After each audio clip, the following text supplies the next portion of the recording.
All right, welcome into the Daily Fix, a Wednesday edition. As a lot going on in the sports world, whatever I'm trying to say. We'll get into it.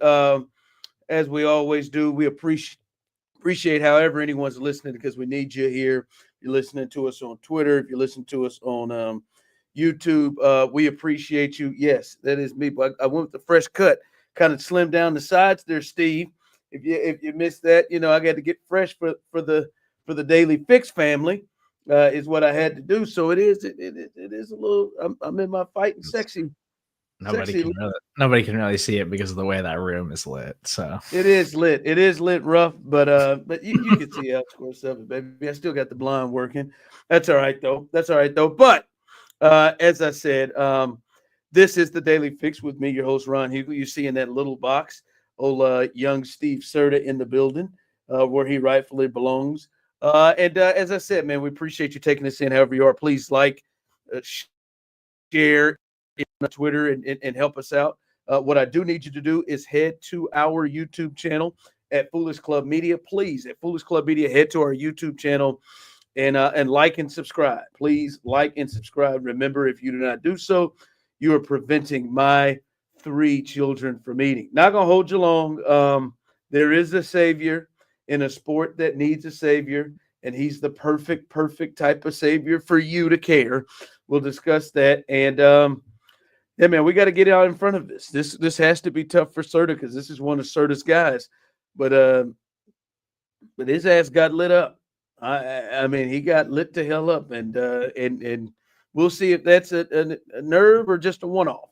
But let's start here. I have been very clear on the left tackle situation, Steve. I've wanted to see Kingsley. I don't believe I watched Wanye Morris, and I don't look at the situation, Steve, and think, man, Wanye Morris is tearing it up. As I've said, they came out of camp. They felt like Kingsley won the job for whatever reason. Bam, he started the first 2 games. Well, the first game, not as much issue, and then obviously ran into Hendrickson, who was an MVP Defensive Player of the Year candidate, and lit his ass up and got him benched. And we've seen Wanye ever since, except for a couple of times he's gone down. But I've stated, Steve, I want to see Kingsley because he has the highest ceiling, and I do feel like there's going to be bumps. But by the end of the year, that is the guy that will eventually give you the best chances as long as he grows in it.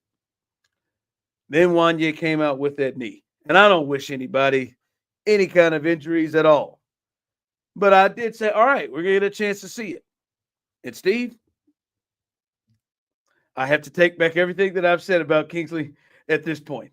He didn't look like an NFL tackle. He didn't look like an NFL offensive lineman. Hell, he didn't look like a swing tackle. I don't know what that was out there. Steve, it seems like in 10 weeks with a bye week that he's worse from the last time we saw him against a weaker pass rusher. All right, I'll give you Trey Hendrickson. Like, that dude is the real deal. But I know Nick Bonito is all right, but my God, that was just that. I mean, that one time Patrick thought it was a blitz and started going off on the Great White Hope Carson Steele. Well, no blitz, it just came off the edge so fast. So I gotta take it back with Kingsley. Like, yeah, I mean, Wanye, they got to keep him upright. They might even have to go look at the Donovan Smith route as insurance because the way he played, they figured it out. It won the game and got down the field enough in the time he was there. But Serta, that was bad. Why is he worse? Like, what has been happening the last 10 weeks? He's worse. I mean, when they drafted him, he was a physical tool set, upside, raw player who's extremely young. And it just feels like he's not ready to play at the NFL level. I don't think that means they can't continue to develop him and make sure that he one day can be a rotational player for them or even a starting player along the offensive line, but just feels like he needs a little bit more seasoning than we initially thought, which makes me wonder what the hell they were seeing in training camp to say this guy's definitively the starter over Wanye Morris coming out of camp. My thing is, what the hell has been happening the last 10 weeks from the last time we saw him, Steve? Like, you talk about development. Hell, 8 weeks ago, he was 10 times better than what he showed against the Broncos, against a better opponent. I mean, it was like I found myself just looking over there the whole way and looking to see. Now, he can handle, and I heard Brian B. Shining, shout out to Brian B. Shining, go look for Brian's World, which will come out later on today. But I saw Brian was in for you with Rocky, and I do agree with him. Once he gets his hands on you, that Kingley can control you, he can see the upside of the talent. But damn, what has happened? Like, he didn't have a chance on a middle of the road pass rusher. That was wild to me. That was alarming to see the steps back that he took. All right. Trent McDuffie got absolutely torched in this game on Sunday against the Broncos. And I mean, I was like, I think I may have been more disappointed than him than any other player. And I know how you feel about Trent. And I think it's been real. I think quiet is kept. Trent has been playing as an all-pro, and I'm talking first team. To me, I would have thought him and Patrick Surtain have played as the two best corners in football. I thought we were having the two best corners up to that point in football. And he got matched up, and it looked like they wanted him matched up against Cortland Sutton, and hell, it seemed like Denver did too. And I don't know if they followed. It looked like he followed him because he was on all sides of the field, like they did with Snead last year. He followed him. And Steve, it was bad. And listen, it was only 6 for 70 and a touch, but like the touchdown, he just beat his ass, right? I mean, right off the ball. And I ain't gonna lie to you, there were multiple times that either Bo Nix completely missed him on plays where he had beat McDuffie again. That could have been big plays. Hey, slap yourself if you're gonna yawn like that in my face. All right, you slap yourself. All right, I'm talking good stuff here. Start yawning on me. Damn it. And then go take your ass to sleep. I can't even see your face.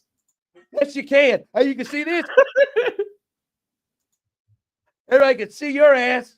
All right. But there were multiple times Bo Nix missed him. He dropped one that could have got them in field goal range at the end of the half. I'm going to treat it right now, Steve, as a one-off. Because I don't know that I've ever seen anyone just give him the business in the last year plus. But that was one you couldn't take a look at, like look away from, like, damn. Like Trent McDuffie, like it seems like they can get, critical plays. They can get whatever they want on Trent right now. He is completely losing his battle. I'm going to treat this as a one-off. Now, we get in here next week to whoever these receivers do, they're going to have a lot out for Buffalo. We get into this next week, and he's getting done in like this. Now I'm going to have a little concern. I'm not too concerned about it. Like, it was one game. It was by far his worst game of the season. Trent McDuffie has been an all-pro caliber player this season. He has been a superstar for the defense. And maybe that was just a tough matchup for him. We've seen Cortland Sutton have success against this defense in the past, and Cortland Sutton's a very strong, physical wide receiver. I'm not saying that's a way to attack Trent McDuffie moving forward, but it was just a tough matchup. Like, everybody has a bad day. This very same Broncos defense got absolutely smoked by the Ravens last week. So just happens. Sometimes you just have a rough day at the office. I'm going to treat it as a rough day. But Trent needs to get better. Because in them situations, Steve, it just never got better as the game went on. I thought maybe at the second half, like, all right, he's going to go ahead and control this thing. It never got better, Steve. It never did. All the way until the final time they were matched up on that route that got them in field goal range on third down. That was rough. All right. You know how I am. You know I'm a college basketball head.